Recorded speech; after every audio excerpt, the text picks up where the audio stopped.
You're listening to the Mark Hatfield podcast. You want to go fight some crime? Sounds good. I'll do a little quick intro, and then we'll take it from there. Okay. Ladies and gentlemen, we are not in my house today. We are not in my basement today. We have traveled via to Toronto, 4 hours down the track at a 1 hour hike in the cold, 75 blocks down Yonge Street to the hallowed halls of Yuk Yuk's, the world headquarters. The laughter, I could follow the laughter down Yonge Street. Ladies and gentlemen, we are honored today with a man who has just won the Order of Canada. Ladies and gentlemen, Mark Breslin. Thanks for doing this. Well, no problem, but you got it wrong. Okay. Actually, what happened was I was ordered to leave Canada. So you've got about 30 days, and then I'm gone. I'm out of here. Back to Mexico. Back to Mexico, Yep. to my roots in Miami Beach.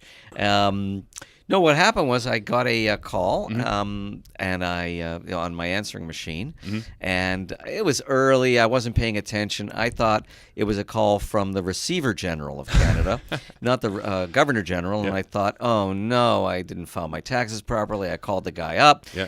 It was a woman actually, and I said, look, I'm really sorry, but I have a really good accountant. He would file, diligently next for year. anything that. She goes, no. This is the Governor General's office, and we would like to award you the Order of Canada. And then she said, will you accept? And I said, unfortunately, I cannot accept an award that comes from a government that has treated our Indigenous population so horribly over the past decades and centuries. Actually, what I said was, if I get in my car, I think I can make it to Ottawa by nightfall. I love it. There are some people who have declined it. I know. I asked her about that, and Yeah. she wouldn't give me any names, but she said... Mordecai Richler, That's right. twice. That's right. Can you imagine they gave it to him once, he said no, and then they tried again? Well, John Lennon said that when he turning down the OBE in England was the stupidest thing he ever did. Uh-huh. Yeah, he turned it down, and then he realized, no, what am I turning this down for? That's when they knight you? Is that what that is? Yeah. Or- Oh, wow. And Yeah. he turned it down. Yeah, and he what's- turned it down. Yeah. The others took it. Yeah. I think you get a horse and a suit of armor with that one. You get a family crest. And a I crest. have a family crest, by the way, Uh-huh. going back many generations. It's two Jews running away. One of them is dripping schmaltz herring from the corner of their mouth. And because Breslin is a very old name, meaning Brez, son of, and Lin, septic tank. So, Full of shit. so I have all that, sort of high waspy stuff in my background. Yeah. Well, I mean, that's an amazing... So you did not nominate yourself then? That's contrary to popular belief? You're not allowed to. Really? You're not allowed to know if anybody is nominating you, in fact. You're not supposed to know. And to this day, I really don't know who nominated me, except I did get an email from Perry Rosemont, who produced King of Kensington and Hee Haw and Cocky Neck in Canada. He said, look, I'll tell you how long this has been going on. And he included a letter of reference that he had written for an application from 2003. So evidently this has been going on for quite a while. So, I mean, quite an honor. And if you could attribute it to one thing that you've done, what would that be? Probably those kids that I rescued from that burning building. But outside of that, I think it was probably my work in comedy. You work in comedy, but so, I mean, Yuk free Yuk's- speech? Yeah, I mean, first of all, I'd like to think that that's what it is, but I think more likely it's job creation. Yeah. And I think that keeping the Canadian comedy industry Canadian is probably what a committee would be most impressed with. And frankly, it's one of the things that I'm most proud of. When I got into the business way back in 1976, I had some idealistic goals in mind. And one of them was to create a Canadian comedy industry, which I did. Yeah. And the second one was to practice free speech wherever possible. I've gotten into enormous amounts of trouble because of that, with audiences, with investors, with franchisees, with governments, with everybody. But I stick to my guns. We've never censored an act. The audience censors the act by not laughing. By walking out. I That's guess, right, or just not laughing. And that way, there's a kind of market-based censorship. But I should never be the person to decide who can say what they can say on a stage. Would you want to give me that kind of power, or any club owner that kind of power? That power should rest with the audience. Absolutely, for sure. I mean, and when you're on stage and people don't laugh, you're quick to change what you're doing, right? You're quick to make an adjustment. Or not, or you hold on to what you believe and what you want to say, and you wait and you find the right audience, or you adjust it, you fix it. It's doing stand-up is a kind of like a biofeedback loop. You say something, they react. You either keep what you said because they reacted well, or you change it, or you put it somewhere else in the act, or you modify it, and it's a continuous loop of feedback from the audience until you get what you want out of it. I always tell comics it's really important for you to do a work that you like and the audience likes. Both have to be happy, because if you do stuff that just the audience likes and you don't like what you're saying, you're not going to last very long, because you're not going to respect yourself. That's right. If you do stuff that only you like and the audience doesn't like, well, then there's no feedback from the audience, and that's not comedy. So that both things have to happen for it to work. So, a little rewind here. You're from Toronto? I'm from Toronto, yeah. Born and raised, born in 1952, when this city was so sleepy. Yeah. Yeah. Sleepy in every way. Because of the entertainment industry? Everything was sleepy. I mean, this is considered one of the most multicultural cities on the continent, but when I was growing up, it was not that way at all. At all. And an ethnic restaurant was considered like a French food. That was considered an ethnic. Right, that was considered an ethnic restaurant. So I've seen things really change, and they changed right around the time I got into the Yuk Yuk's business. There were a lot of things that were starting to loosen up in the city finally. Yuk Yuk's was one of them. City TV was another one, because they were putting people on that you would never see on a television screen: women, minorities, people with unusual speech patterns, all kinds of stuff. The Toronto Sun, which had a completely different political point of view, but also was very breezy and casual. This was very, very new for Toronto, and it was all exploding sometime in the mid-'70s. And so you grew up in the downtown area? Yeah. Oh, wow. And I believe you grew up in the same house with Howard Wagman. Is that? Well, we moved into my sister's house, which was Howie's mom, my sister. I have two older. Okay, I got it. Let me back it up, because yeah. it's a bit weird. I have two much older sisters. Okay. One of them was 19 years older, and one of them was 23 years older, and then it was me. So I had really old parents growing up. Which I recapitulated by becoming an old dad myself, having my first child at 58. Wow. Who's 7 now, and he's glorious. He's wonderful. And my sister had married a man, an accountant, and was living in a very, very nice house. But then she got multiple sclerosis. And it was either put her in a home, or if we all moved in together, then my parents could take care of the kids. Okay. So we all moved in together. And that's why I grew up in the same house as Howie from the time I was about 15 to the time I was about 23, 24. Okay. So that's your mother. I'm, like you said, confused. Your mother is Howard's grandmother. Right. Okay. So you grew up together for a certain amount of time. Well, we had like 4 generations in the one house. Wow. In a small house. No, it was a big house. Actually. Oh, it was a big house? Yeah, it was a big house, big nice house in Forest Hill. Okay. And often this is not a Dickensian story of deprivation. But it's a sad story about health. A health story, yeah, for sure. It was MS, right? Yes. Yeah, terrible disease. And I think there's medicine now that might have changed things at the time, but I guess that's not important. There's still no cure, but there are medicines that mitigate the effects of the disease. But if you take a look at my old bar mitzvah movie when I was 13, and my sister would have been 32. I would like to take a look at your old bar mitzvah It's pretty movie. good. It's pretty good. It's a great silent film. Up there with Chaplin and all the rest of the greats. Keaton. You can see how it's painful for her to walk, even as far back as when I was 13. Okay. And then it got much worse. Yeah. And so, when did you were a comedian first? Nope. No? Not really. Okay. I mean, I was always a guy who was interested in comedy. I was a funny guy in high school, but I wasn't the funny guy in high school. Okay. I wasn't the guy, doing a lot of pratfalls. It was all pretty cerebral stuff.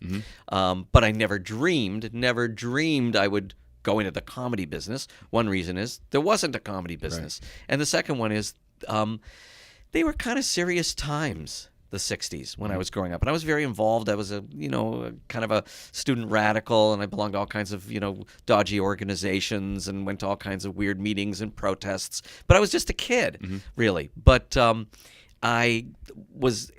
that kind of outsider quality stayed with me for a long, long time. I went to university and I studied English literature.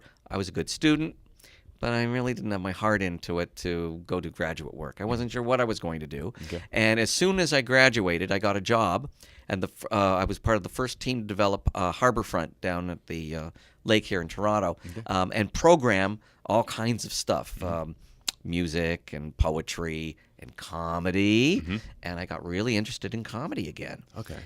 So I knew all these comics. I was hosting some shows myself. I wouldn't quite call myself a comic at that time, but this would have been 1974, 1975. And then in 1976, the government just kind of fired everybody from the project, brought on a whole new bunch of people. We were all on UIC, and all my friends said, hey, we have no place to play. So I went down to the basement of a community center that was doing folk music. Okay. And I said, hey, do you mind if I put some friends of mine on that are doing comedy in between the folk acts? And they said, yeah, okay, let's try that. So we did it, and it was a disaster because the folkies and the comics were like oil and water. Yeah. Oil and water. So I went back to the community center, and the smartest thing I ever did, I said, can I have a night here? And they said, well, yeah, Wednesday. And Wednesday, as you know, is the worst show business possible. The place would look like a bowling alley, long and narrow, held 100 people. Yeah. But I said yes. They charged $38 rent. I charged $1 to get in. I mimeographed some posters, put them around the city. Mimeograph? That's like a... Yeah, hand crank. All right. We're going old school here. Yeah. And I did it by letra setting. There's something that comes from the past. Yeah. Letra setting the... scratching off like a transparency. Yeah, that's right. I remember those. That's right. Yeah. And that's how you had to do it in those days.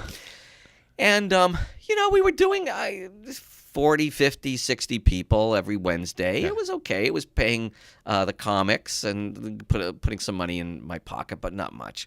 Yeah. And this went on for 9-10 weeks. Called it Yuk Yuk's because from my love of the Three Stooges.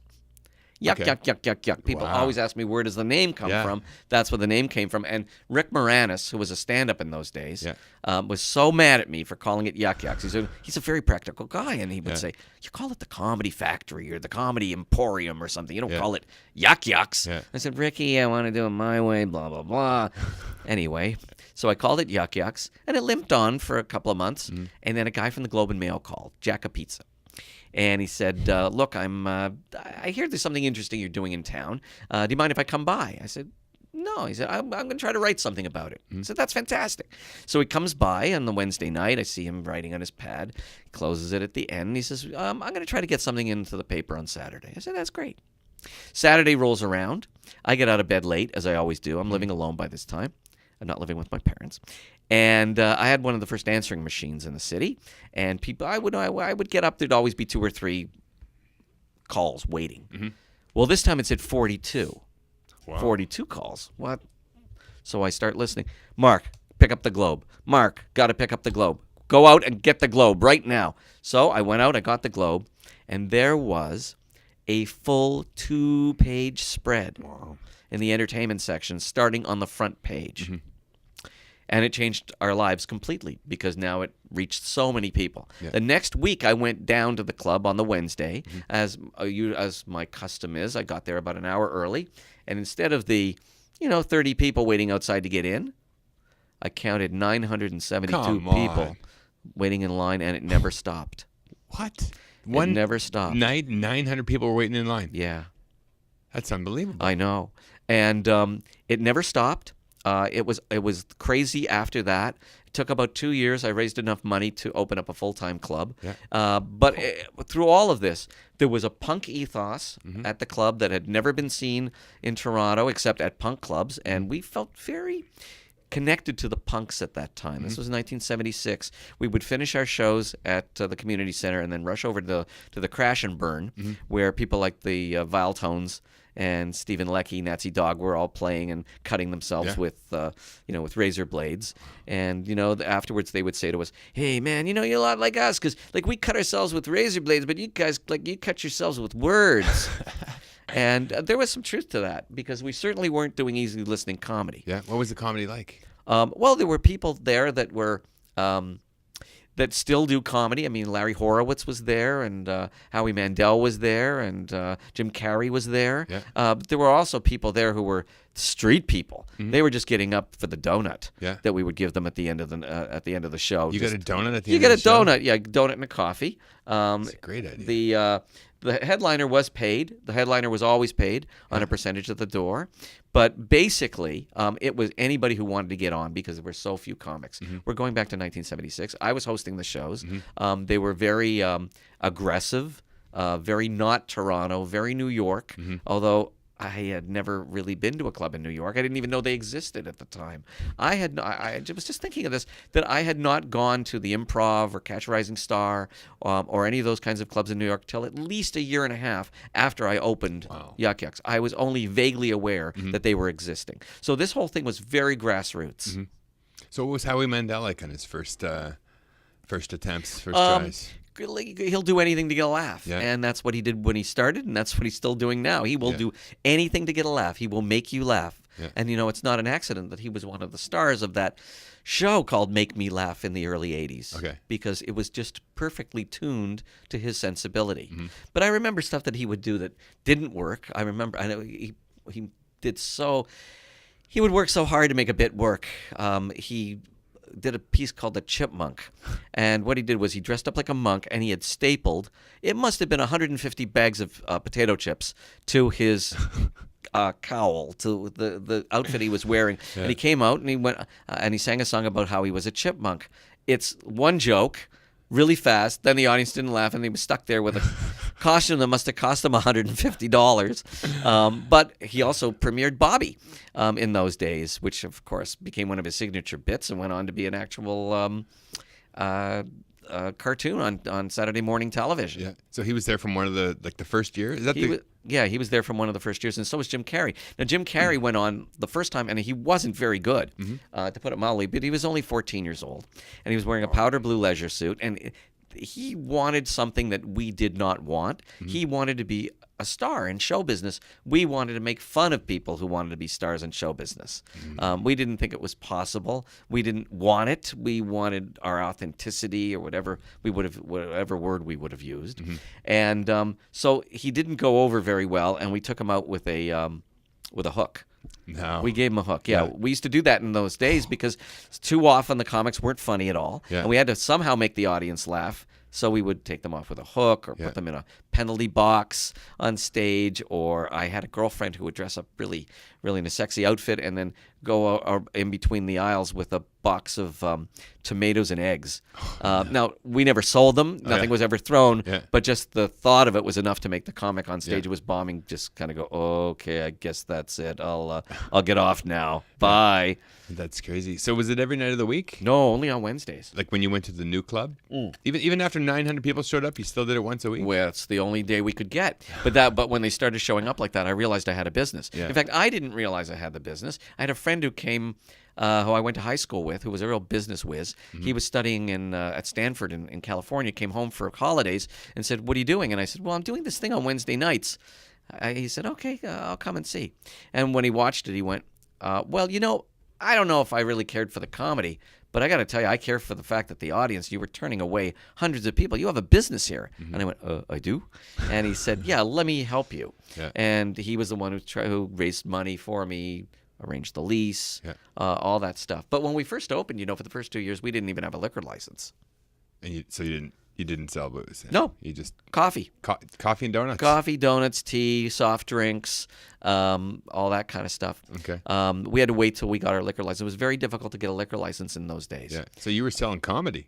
We were really selling comedy. Wow. People came for the comedy, but they came high anyway. They were high? Oh, yeah. They were high when they walked in the door. It was pretty clear. Was that a big part of it? It was the drug culture? I think so. Yeah? Oh, yeah. They enjoyed... something to laugh at, a place to be, to gather. Well, there was nowhere else in the country that you could watch this kind of freewheeling, personal, I'll say American-style stand-up. Even though it was all done by Canadians, it was a very American style. It was big city. Yeah. It was not rural. And the tradition in Canada is rural comedy, small-town comedy, and or kind of censored comedy or political comedy. These are sketch comedy. These are all our traditions. What I did was completely outside every Canadian tradition. And it caught on with people that I knew who weren't living in small towns. People I knew lived in apartments, and they went out for dinner, and they went shopping, and they watched American television, and they were good consumers. And a lot of the stuff that we did made fun of that stuff, and that wasn't being done by anybody. If you turned on CBC, you'd see Wayne and Schuster, but that had very little to do with the way that the people who were 25 years old in 1976 living in Toronto lived. We lived in a different way, and none of the comedy reflected that. Even Second City didn't really reflect that because it was a bit too polite. They always thought of themselves as being very, way out there, but not to us. We wanted the comedy to sound like people who took the subway, and what we heard on the subway, and that meant four-letter words. And one of the things I'm proudest of, although maybe I shouldn't be, is that I ushered in a whole freedom of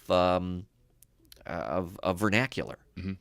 How so? What like the swearing? Fuck, shit, piss, motherfucker, cunt, liquor, that stuff. Yeah. People that were not doing that. Never had it been done ever. Yeah. Well, we had police in the undercover police covering us, just like we were Lenny Bruce. It was that was the time Lenny Bruce. No, he was way dead. He was dead. He was before that. He died in '66. Yeah, okay, 66. And Phil Spector paid for the funeral, by the way. Who's Phil Spector? Oh.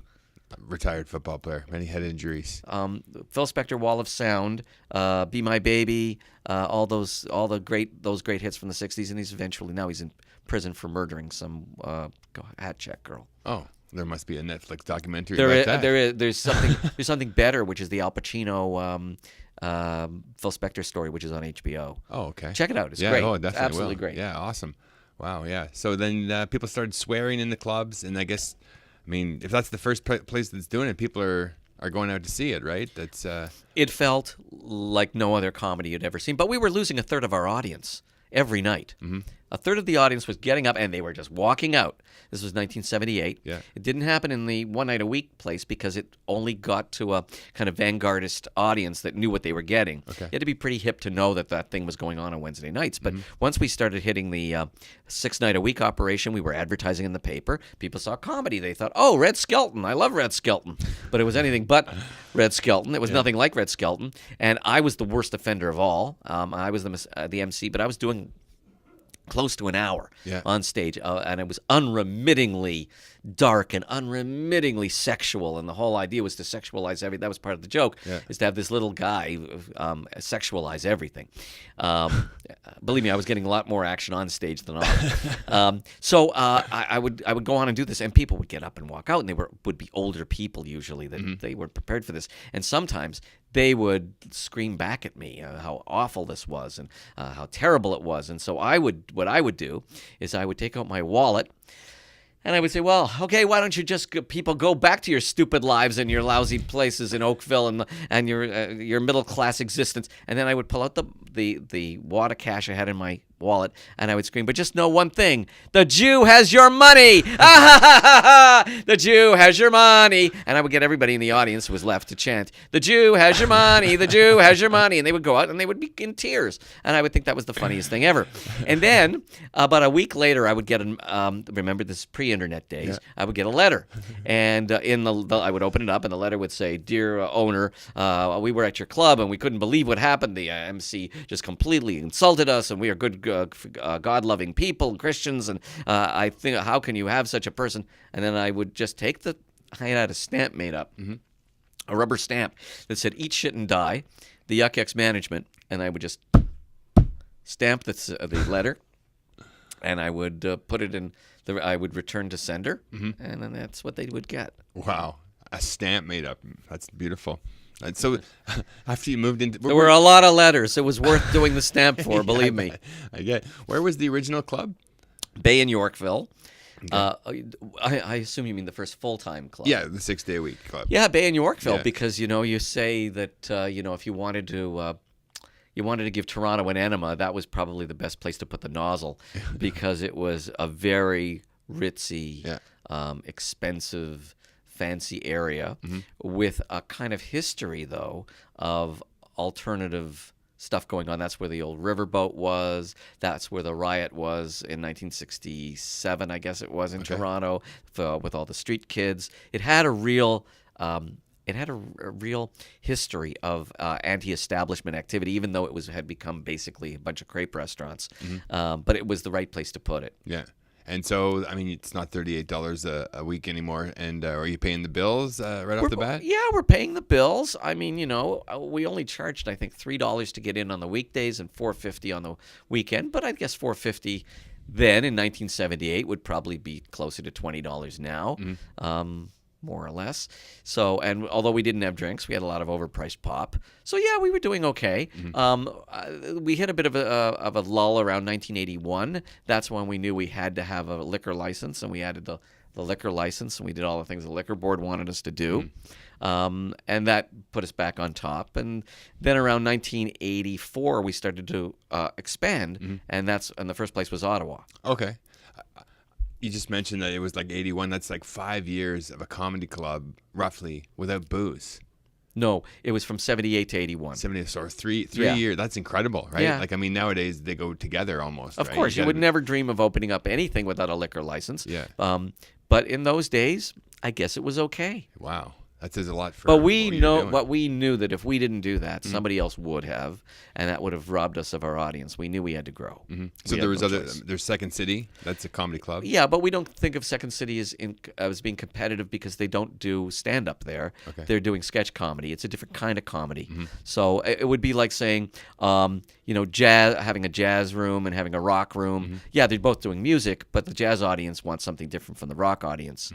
You could go to both one night after another, one night following another, and not see anything even remotely like the place you went to the night before. So the same thing was true with the Second City. It wasn't anything like Yuk Yuk's. So then you've moved to Ottawa in the early 80s. 84. 84 that was Howard. Yep. Howard's been there since. He's been there ever since. Yeah, ever since. So you guys went to Montreal first, I think, right? We went to Montreal in 81, 82, I think it was, and we were there for about a year, and it didn't work out. We tried it again a number of years ago, I think 2-3 years ago, and it also didn't work out. Montreal just might not be our city, but we've got 15 clubs all across the country, and they're still in business, which is great. It's amazing. It's amazing. So, how long after Ottawa did you it's a franchise, right? So well, in those days it was a partnership, but that's just a legal kind of term. Okay. There's always been partners. We call them franchisees now. We used to call them partners. How long? What happened after Ottawa? Within the year, we went and opened up. I think in Hamilton was the next one. Oh, okay. And then Niagara Falls, and then we went to Edmonton. I think it was 86. And when we opened up in Edmonton, and it was a success. Then we knew we could open up almost anywhere that was big enough in the country, because it was a long way away from our comfort zone. Yeah. And we thought, well, what will the audience be like in a place like Edmonton? And it was great. The audience was great. The audience is self-selecting. People always do this. Well, they don't do it so much anymore, but you'll say, we're opening up a club in Saskatoon. Saskatoon? Are people funny in Saskatoon? Do they understand? Not everybody is funny everywhere. What happens is you segment your audience, and in any given city, that audience has more in common with each other than, say, a city and a small town. So when you go to any Yuk Yuk's, whether it's Calgary, Edmonton, Ottawa, Toronto, you close your eyes and you open them and you look at the audience. And you close your eyes again, you go somewhere else and you open your eyes, and the audience is the same. They're generally moderately educated, but not too educated. Yeah. They're generally young-ish, but not young. They dress a certain way. I can tell a Yuk Yuk's audience just by looking at them. Yeah. So the audience is kind of similar, and anywhere. And also, I find if you go to the States and you go to a comedy club, the audience is very much the same too. Has that changed from the 70s to the 80s? Well, in the 70s, it was like I say, it was a real vanguard kind of audience, and you would have women in mink coats sitting next to syphilitic poets. Now the audience is more homogenized because it's not some underground thing anymore. It's far from an underground thing. It's so mainstream now. But that only started happening 10 years ago, maybe 15 years ago. Other than that, it was an odd thing to do if you wanted to go see an evening of stand-up comedy back in even 1990. How often do people go to comedy clubs? I think they go maybe 2 or 3 times a year, our audience. If you're a real comedy nerd, then you're following every place that every local comic plays, and you know the difference between comic A and comic B, even though none of them have television shows. Right. You know. But that's a very small audience. What we deal with is a much broader audience that doesn't know that much about comedy. They just know they want to laugh for the evening. Where do you go? Well, Yuk Yuk has a great reputation, and maybe you went there once before, so you would go back. So when you expanded to, how quickly did you go from 1 to 15? Was it? Well, we went from 1 to like 8 really fast. Yeah. I think it was like in a 2-year spree. Yeah. And then we started adding places, and not everything worked. We opened up in Maui. Why did we open up in Maui? Because you wanted to live in Maui. Well, I was living in Maui. Okay. Actually, yes. I had been tapped to produce Joan Rivers' show in Los Angeles in 87, I guess it was. That job lasted for about a year, and then they gave me a big check to go away, and I thought, what do I want to do with this? Do I want to go back home? My business seems to be going well enough, so I think I want to live in Hawaii. So I moved to Maui, and I opened up a club there because I can't do nothing. And it did okay, and then I moved back to Toronto, and it lasted for about another year, and then it fell apart without me being there. We had a place in Buffalo and Rochester. Those places were doing fine, but our franchisee moved to Los Angeles to manage Norm Macdonald, and without him there, those franchises just didn't work. Rochester, you said? Yeah. Oh, okay. So Rochester and Buffalo. Yeah. Just giving examples. Yeah. We opened up in Saskatoon. It was too small, so it didn't last very long. So, I have 15 clubs, but I must have done at least 30 openings. So the span of control, I mean, once you get too many, it's just hard to... No, it's not that. It's because they're individually run, but it has to be kind of perfect. The location has to be perfect. The city has to be perfect.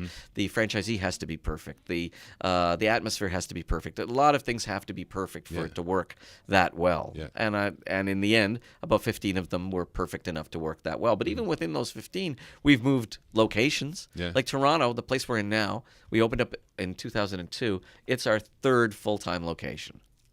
What do you look for in a location? Well, you want to be somewhere in the center of the action so that if people want to go out somewhere afterwards or before, they're kind of close to it. Although everybody tells me parking is what they really care about. So I don't drive, so I never think of those things. How do you get around? Cabs. I live in like a New York lifestyle. Oh, wow. And my wife drives if we have to go somewhere far. And occasionally I'll take public transportation. It depends. I like the subway. Yeah. Horse and buggy, that would be cool. That'd be if cool. You went everywhere by That'd horse be and cool. buggy. Well, in New York, you can actually do that. Yeah. It's very expensive. Once around the park somehow becomes $180. So anyway, they're oil wells. You build them. Some of them gush. Yeah. Some of them trickle. Yeah. And some don't do a thing. Yeah. What's the main reason they wouldn't work? Bad management, underfinancing, bad location. It's never the comedy. Yeah. Nobody ever comes to the clubs and goes, well, I liked everything except the comedy. Yeah. The comedy always seems to work, but there's so many other things that are involved. Yeah. What's an ideal room? Like, people talk a lot about the room, the comedy room. I'd say it's 200 to 300 seats. Not more, because then you lose the intimacy. Not less, because then it becomes difficult to make a profit. I believe in the golden rectangle that architects talk about. When you go to a movie, there's a very specific dimension to the screen. It's about twice as long as it is high. Okay. Right? So it's about a 2-to-1 ratio, and I believe that is the perfect ratio for a comedy room. Twice as long as it is deep. Okay. And you put the stage on the long wall, not the shallow wall. Yeah. If you were doing theater, you would put it on the shallow wall. But because it's interactive, you want to put it on the long wall and have as many people surrounding the actual stage as possible. Yeah. So that's really important. No pillars, or as few pillars as possible. Low ceilings better than the high ceiling. We opened up a club in Barrie, Ontario once. And before I open up a club, I have to see the blueprints. And the blueprints looked good. But the blueprints never mention or measure verticality, do they? So I was shocked when I went to the opening and found out it had a 30-foot ceiling. No. Yeah. Terrible. That club did not work. No. Good for basketball. Good for basketball, but and Cirque du Soleil, but not good for stand-up comedy. Wow. No, you want a low-ish ceiling. Yeah. So the sound bounces down. That's right, and everybody feels it's good. Compression is great for comedy. You want to. I always remember people who would try doing comedy clubs, and I knew it wouldn't work as soon as I walked in, and the audience was really comfortable. If they're too comfortable, that's no good. If you're putting them in lounge chairs, forget it. Yeah. Then they're just going to lean back and lounge. You want the audience to lean forward to you, not lean backwards and relax. Yeah. So there should always be that pressure, that feeling of pressure that you get when you pack people in close together. And if you'll notice, any good comedy club will jam the people right up in front of the stage. Yeah. Just jam them in. Laugh and the world laughs with you. Cry and you cry alone. The more you can put people close together, comedies like kindling. Somebody laughs, you're sitting close to them, you laugh too, and pretty soon you've got a nice fire going. But if you put people, far away from each other with big, big tables as if you're at a banquet, it's really hard to do. And by the way, I've played a lot of banquets, and they're hard to do. Yeah. For no other reason than the people are sitting so far away from each other. Or when you have a dance floor between you and the first that's tables. the moat, we call Yeah. it. No, that's really hard to do. It's not impossible. Really great comics that are really seasoned can probably overcome their environment. But if you're building a club not for the very best comic. You're building a club for comics who are learning how to do comedy, and you want to give them every advantage, not every disadvantage that you possibly can. So the club in Ottawa, perfect example, low ceiling, jammed in, chairs not too comfortable. Yeah. Yeah. It's a very cool place. Yeah, I love it there. it's- Absolutely. yeah, It's my favorite. And some of the clubs are fancier than the Ottawa club, but it's only decor. You're still jammed in. You come to the Toronto club. There was a designer involved in picking out the colors of the club, but believe me, you're still jammed in. Yeah. And that's part of the fun. Yeah, it is part of the fun, for sure. You go to New York, those clubs, some of them don't even have 80 seats, and they literally put people on top of each other. Yeah. And, of course, in New York, you can get away with that because that's how people live. That's what their apartments are like. There's no space. You go further out west, it's interesting. Where there's more space, people kind of demand it and expect it. So when in our Calgary club, in our Edmonton club, there's a bit more space in between seats because people kind of expect that. In Calgary. And in Edmonton, yeah. Huh. Wonder why that is. Because they're used to more space. There's more space, yeah. Yeah, they're used to more space, so they want more space and a little more luxury in their in the way they use space. Yeah. What are some of the more memorable nights at Yuk Yuk's that you can... Banging heroin with Sam Kinison in the bathroom. That would be one. That'd be one.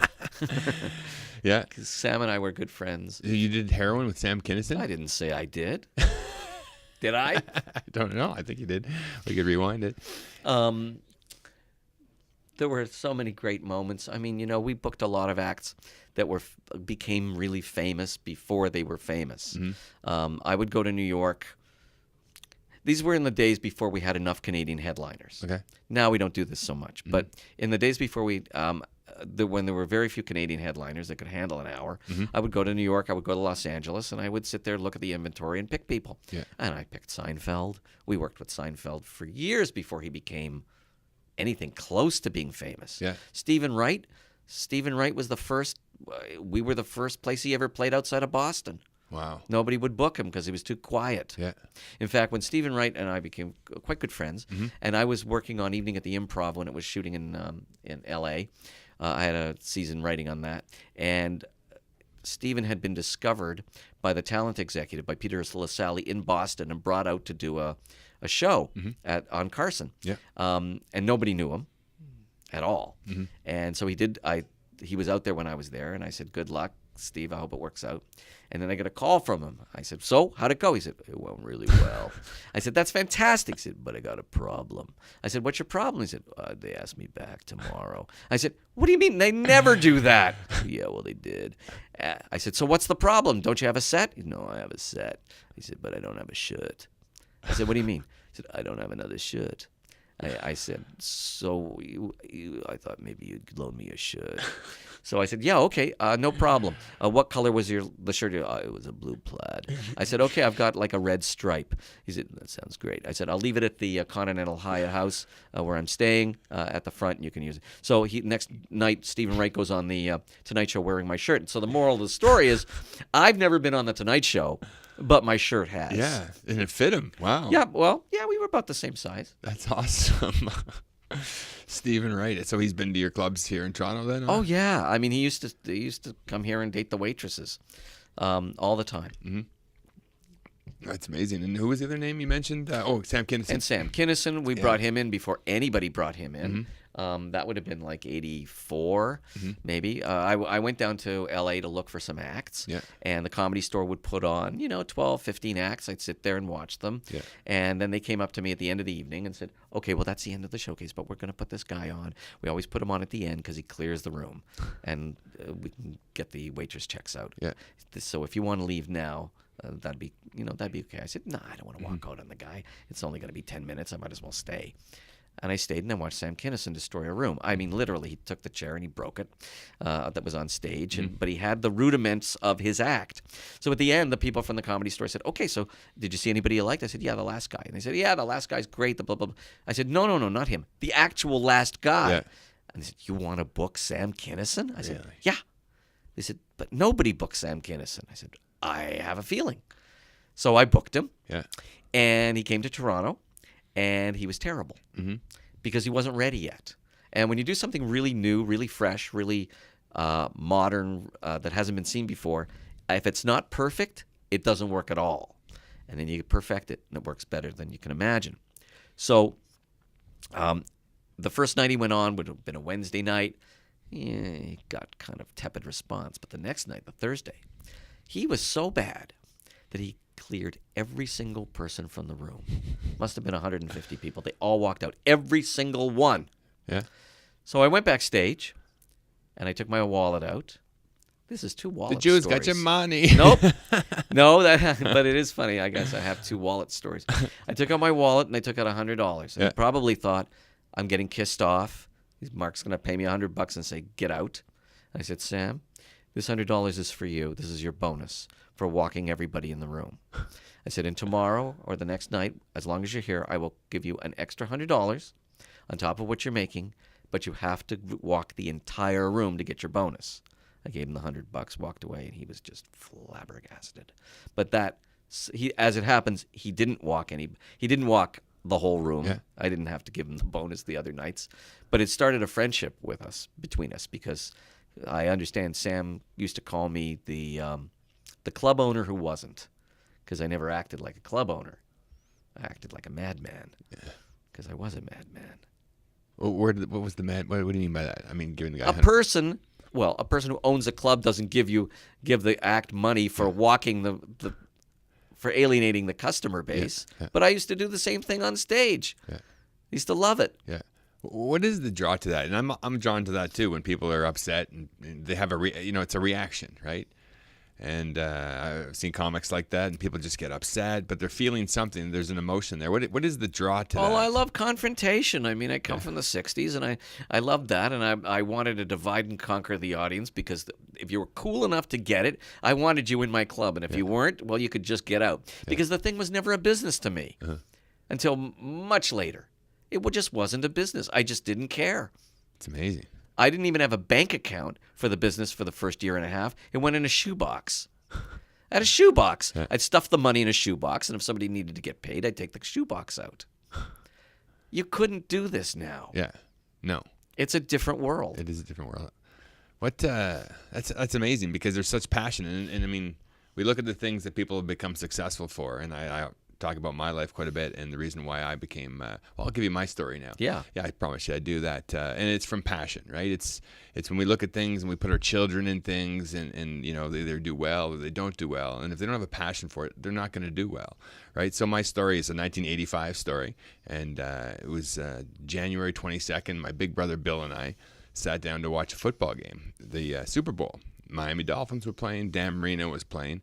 And during that game, my brother turns to me and he goes, "You know what, Mark? If Dan Marino, who's only in his second season in the NFL, can make it to the NFL, surely you can make it to the NFL."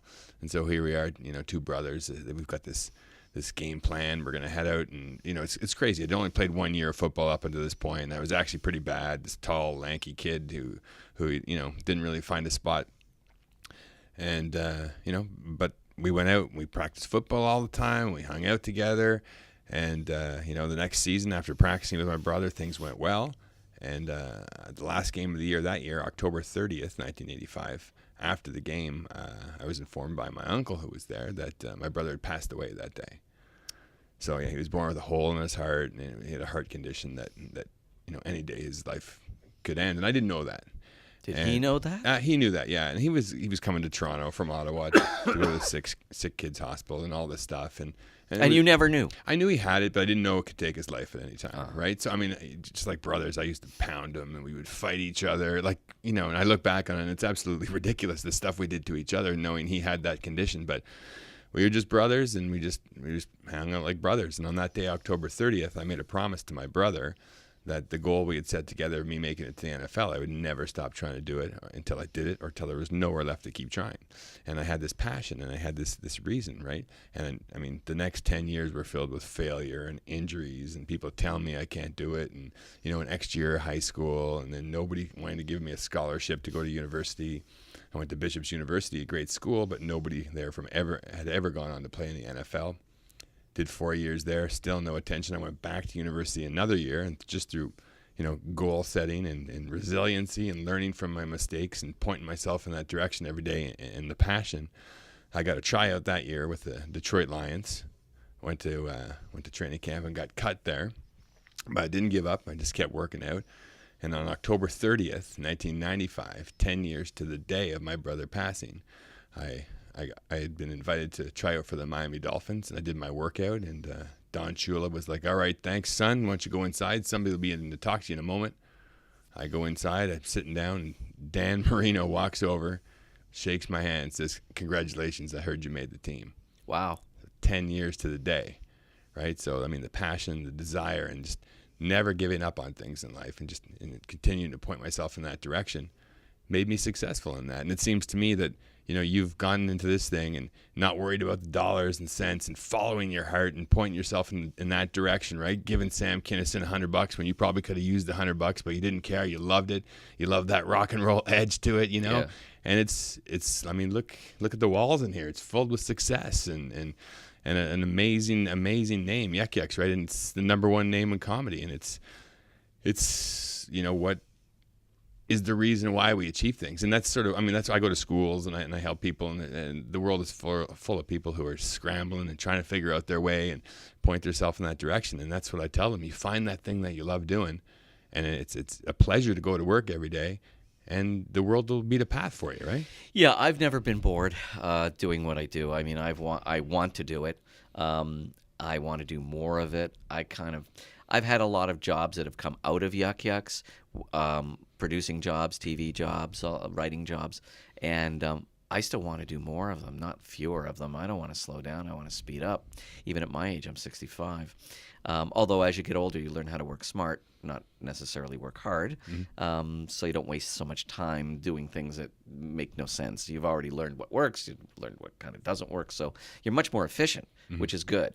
But it's interesting you mentioned the 10 years because, I started a school for comedy, which is another thing I'm rather proud of and probably was involved in why I won that award. Right on. Which is the Humber School of Comedy. Yeah. Unlike any other place in the world, it's the only full-time accredited comedy course in the world.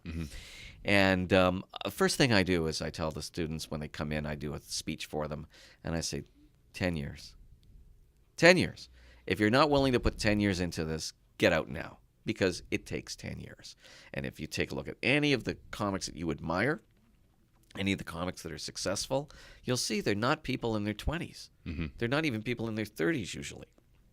You usually hit your stride when you're somewhere around 40 as a comic, because that's when networks will start giving you the kind of money and trusting you with the kind of money it will take to do a television series or to do a movie. They're not going to give it to a kid. Yeah. So you have to be able to put that time in. What's his name?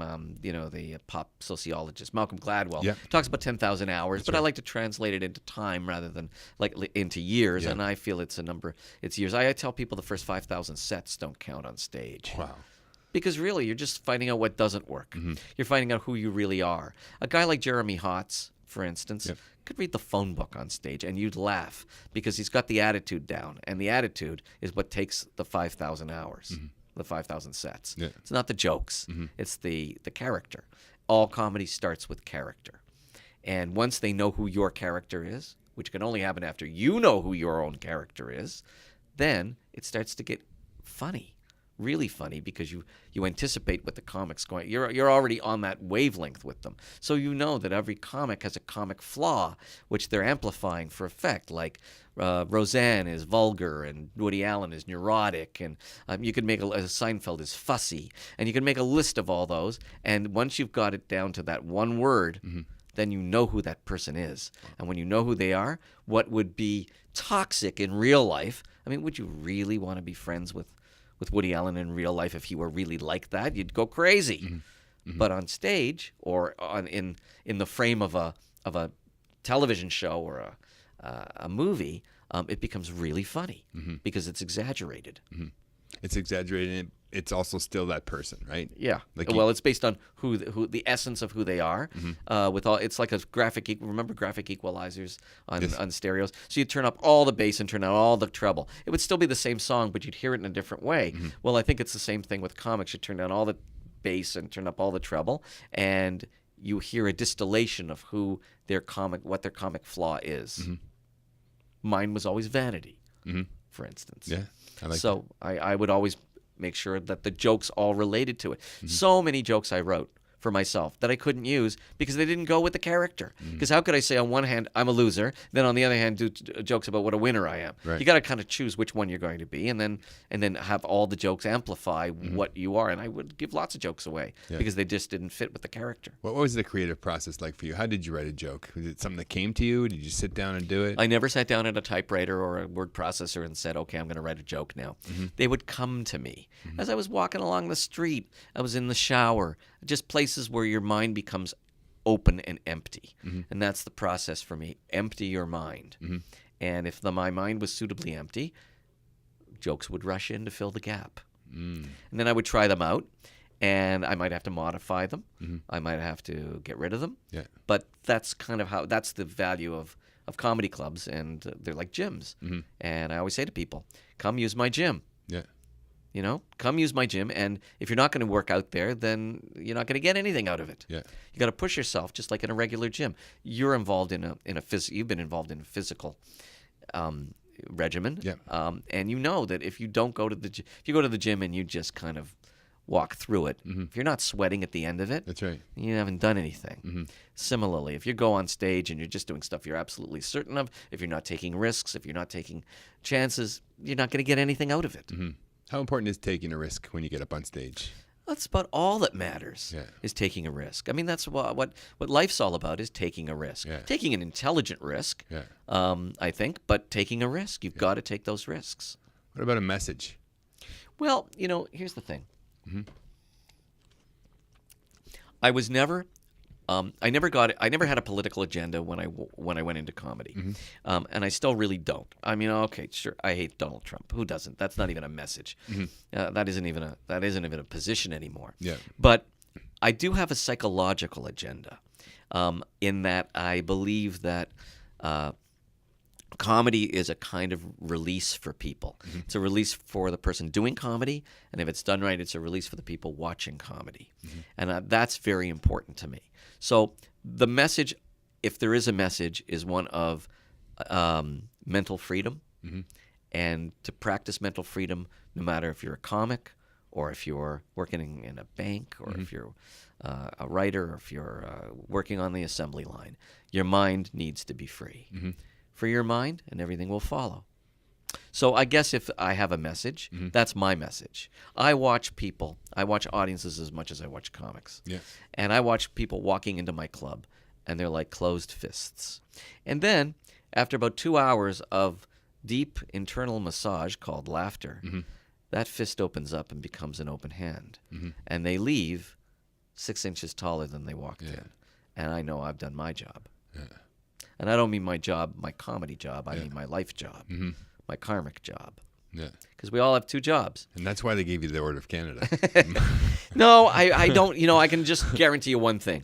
Whoever did give me the Order of Canada never saw my act. It wasn't for your act. I don't think so. Yeah, I think it's for what you've done, like I said, to the people. And then, just as you say that, obviously I'm picturing people when they get to Yuk Yuk's and they're looking around, and like you say, they're all kind of, holding themselves in, and maybe asking where the bathroom is, getting a drink. And when they leave, they have a different stride, and they're smiling. And if I say I call myself a healer, it sounds really pretentious. Yeah. But in some ways, people who are doing comedy are doing some kind of healing, some kind of massage therapy. Yeah. And isn't it interesting when you go for a massage? The best massages hurt, and then they feel much better. Yeah. And I think the best comedy hurts. Yeah. And then feels much better. That's right. People who are getting up on stage talking about the weather, they may be getting some laughs, but they're not reaching any deep tissue. People who get up there and talk about the things that are taboo in our lives, power, sex, things that are death, good example, death, any sickness, any of those kinds of things, they're reaching what I'll think of as deep emotional tissue. Yeah. And the release is so much bigger. Yeah. Yeah, one time I got up on stage and I have a few stories I tell in my motivational speaking. And I thought, well, I've been practicing these for 10 years. Why not try them on stage and add, maybe some punchlines at the end? And I did one time, and it was taking a risk. And I got up. Mike McDonald was there, and he came into the green room after and went, "That is comedy." He said, when you had every, 150 people in the room, all eyes focused on you, waiting for that next word, the next word coming out, that's better than an applause break. Well, here's something I can say that I'm sure others have said, but I'll just reiterate it, that comedy is truth. And comedy depends on truth. Because our lives are so completely filled with bullshit. Everywhere we go, everybody lies to us or doesn't tell us the truth. Our lives, are used to the lubricated fictions that make it possible to just get through the day, but you really would love somewhere to go where people actually said what they were really thinking. Give me shivers when you said that. Right? Yeah. And so you go to a comedy club, and that's what you hear, and you probably couldn't do that stuff in the workplace, but you can sure go out and hear it somewhere and feel a lot better because you know that somebody else is thinking exactly what you're thinking, even though you can't say it, they can. And that's what the comic has. The comic has that license. So isn't it a shame when the comic has that kind of license and doesn't use it? And talks about the weather. Yeah. Talks about irrelevant things. So that's why I think it's really important that free speech exists. That's why I think it's important that you can say, fuck, shit, piss on stage. And there are comedy clubs that don't allow that. They say, no, our audience doesn't like that. We get complaints. If we get a complaint from an audience member about the language that's used or the content, we'll give them tickets to another show, but we will never tell the comic, don't do that bit. I have never told the comic not to do a bit. Yeah, Howard's the same way, for and sure. Howard's the same way. Yeah, absolutely. It's kind of company policy not to do that. So, who are some of the comics that you can think of that have stood up on stage and just told the absolute truth? Well, you mentioned Mike McDonald. I mean, he's a really good example of that. And That's he was amazing. doing that back in 1979, and he's doing it now. Yeah. He's getting up and talking about how he nearly died. He's talking about the Canadian health system. He's real. Yeah. Mike is real.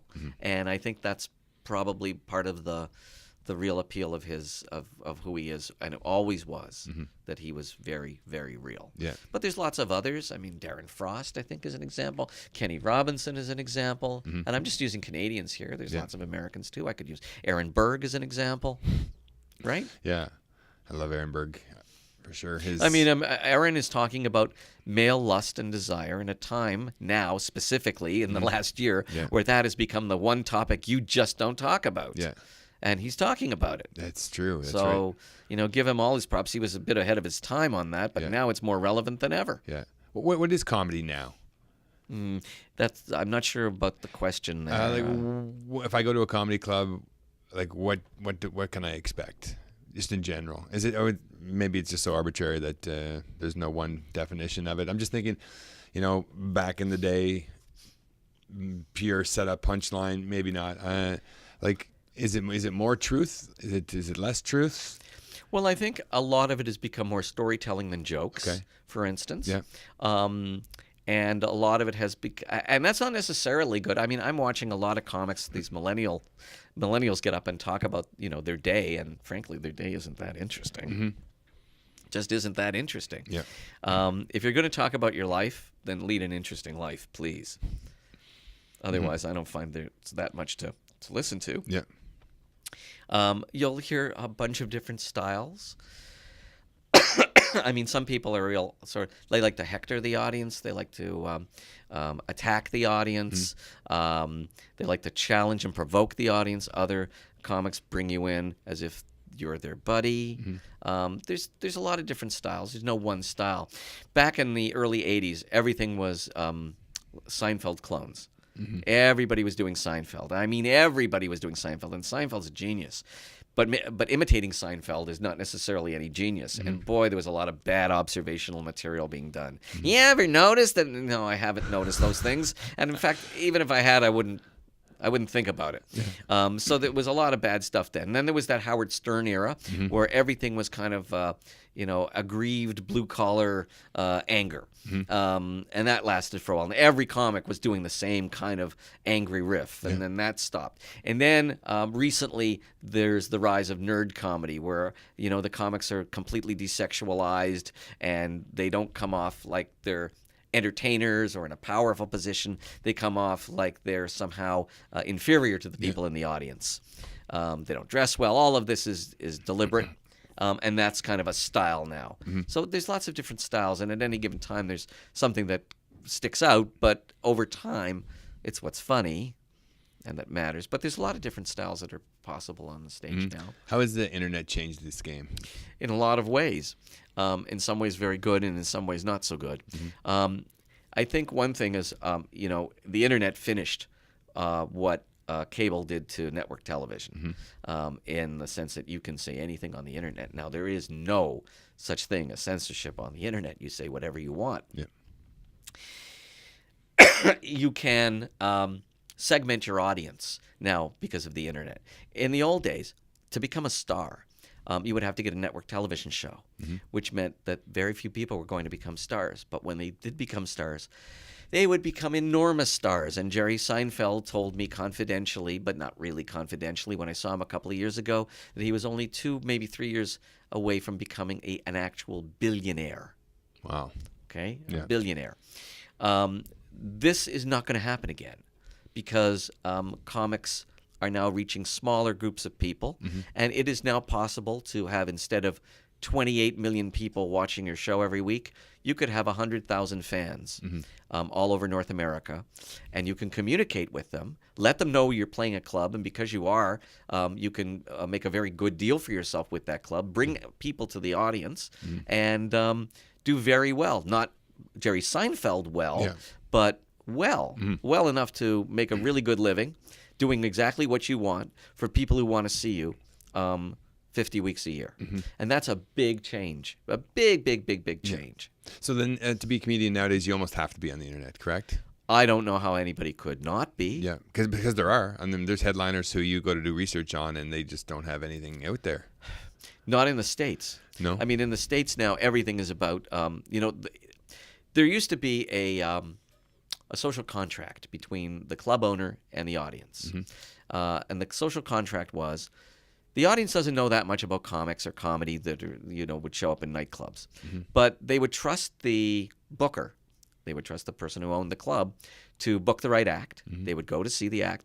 If they liked it, they'd come back, 3 months later. That no longer exists in the States, and it is starting to not exist as much in Canada. What's happening now is that the audience is going on the internet, seeing what they like, seeing who they like, attaching themselves as fans to those people, and waiting for those people to show up at your club.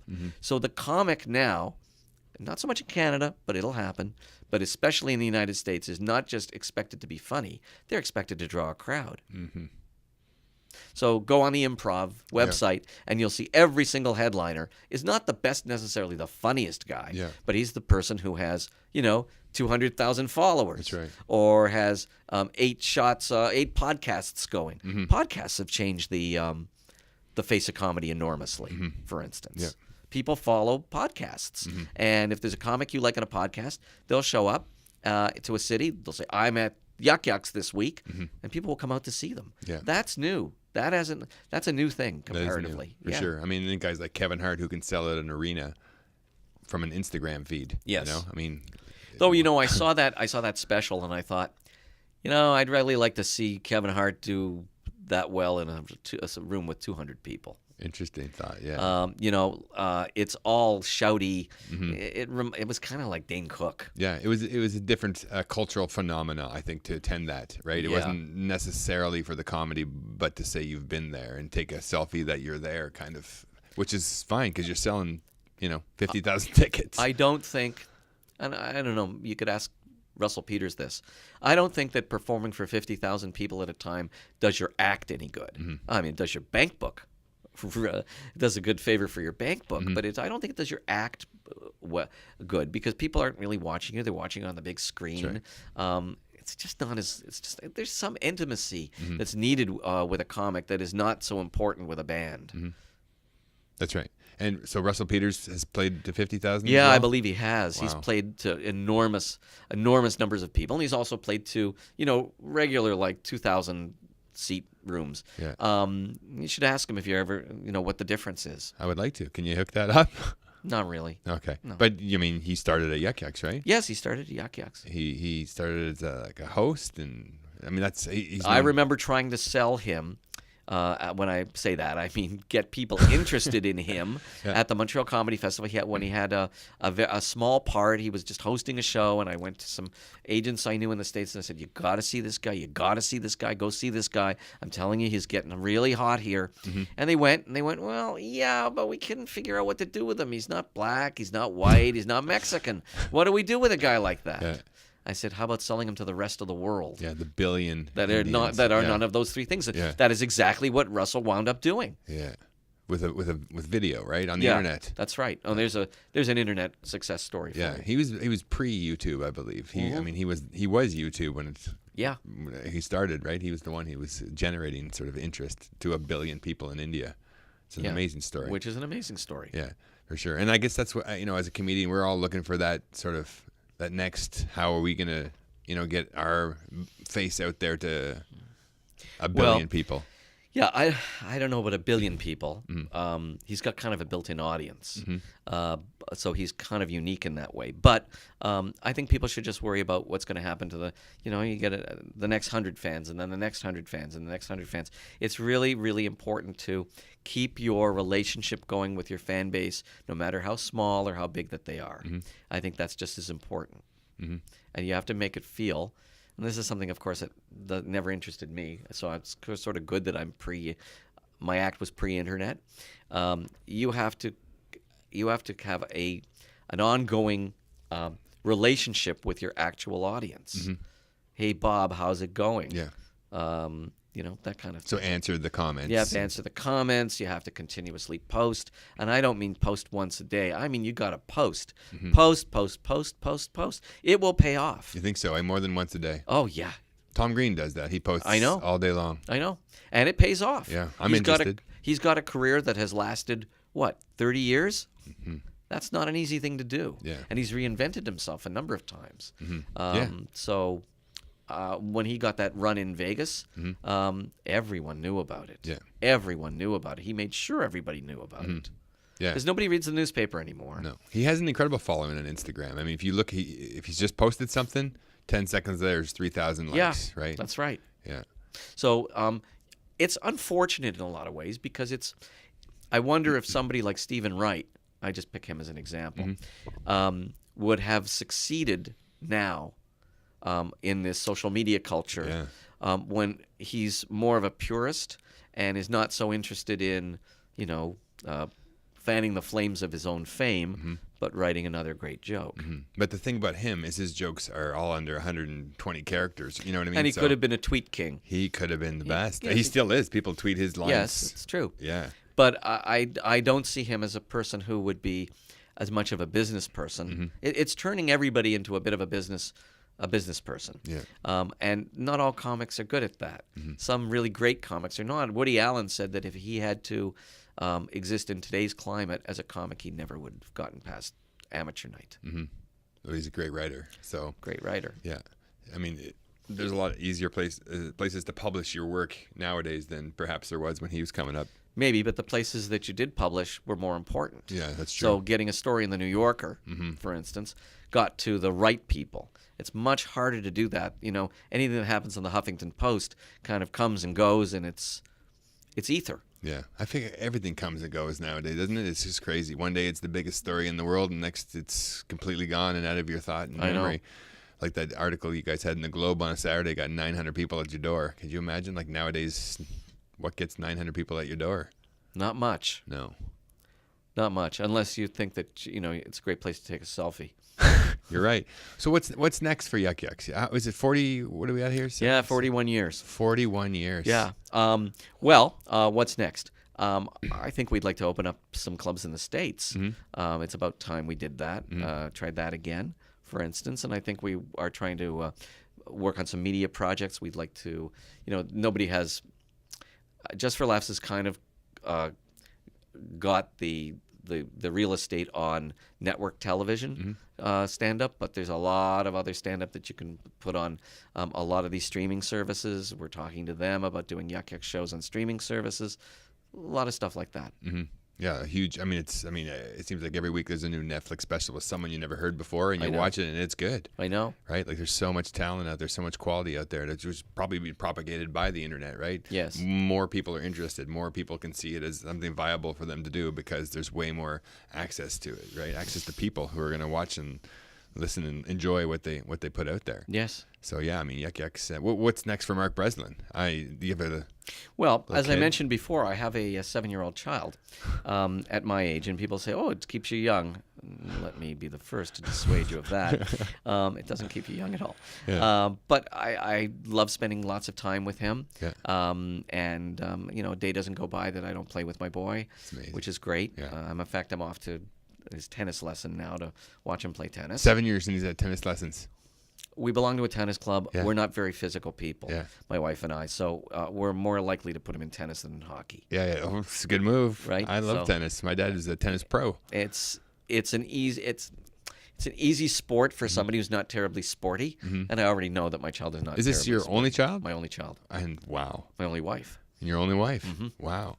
So before that, it was just Wild times, man. Wild times Wild with Sam times. Kinison. Wild times with Sam Kinison. yes. Amazing. Well, that was awesome, man. That's an hour and 12 minutes. I really appreciate you doing this, man. You're welcome, Mark. Thanks a lot. Thank you. That was fantastic.